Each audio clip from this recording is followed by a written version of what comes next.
Alright, 8th grade. So today for ELT, we're working on slope-intercept form. I know we haven't done this in a while, but we've been practicing a little bit throughout the year, so hopefully this should just be a little bit of a refresher. Alright, so remember, this is our equation of our slope-intercept form. And so the different parts of it are m as our slope and b as your y-intercept. And for your slope, just for this, we're just going to use our rise over run formula there. Remember, x and y are an ordered pair. So remember, like a coordinate, just like that. Alright, so for the first set of problems, all you need to do is graph each line, given the slope and the y-intercept. And just to add a little bit to it, let's write the equation as well for these. So as you see, I have our handy-dandy graph right here. And we're going to try number 1.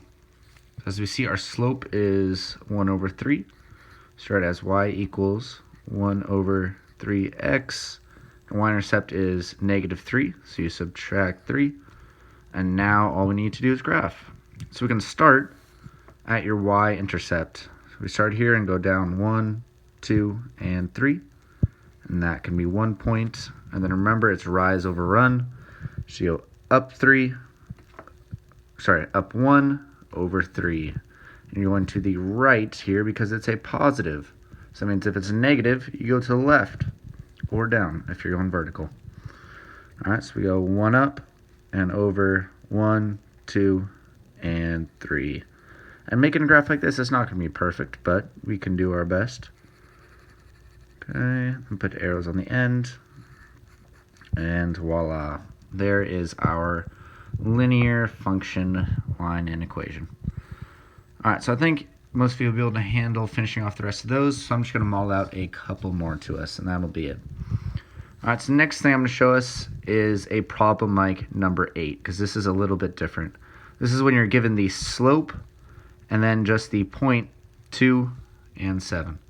So automatically you can label some of your points here. So our m, or slope, is 5, and your points 2, 7 are your x and your y. So now to solve for this, you just substitute them all in. So equals mx plus b. 5 is your m. Your x is 2. And your 7 is y. And m plus b. And all we're trying to do here is solve for b. So 5 times 2, we got 10. Plus b equals 7. Got to get b by itself, so we subtract 10. And then what we do to one side of the equal sign, we do to the other. So 7 minus 10, our last step, is a -3. So our final equation, if -3 equals b, would just be y equals, remember you only need the slope and the intercept to create the slope-intercept form. You can leave the y and the x just as they are. So 5x minus 3. Alright, and just for showing you, let's graph this. We might as well. So, luckily we have the same y-intercept. And in this case, we have a slope of 5.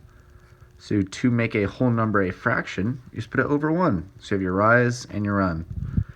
Start at -3.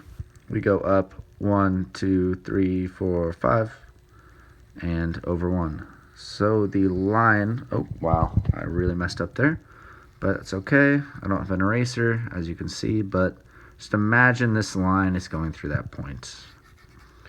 I'll draw another arrow, why not, to show that it's going through there. But, so try not to mess up like I did, but that is how you find out the equation of that. Alright, and then the rest of this is pretty straightforward. It's kind of the same kind of practice we've been doing. And one thing to remind you, to get this form, which is standard form, into slope-intercept form, you just have to get y all by itself. So you do the inverse operations of the other terms here to get it on the right side. And one quick little reminder, y cannot be negative. So imagine there's a -1 right there. Alright, 8th grade, hope you have a great day, and even though you don't need the luck, good luck finishing this page of ELT practice.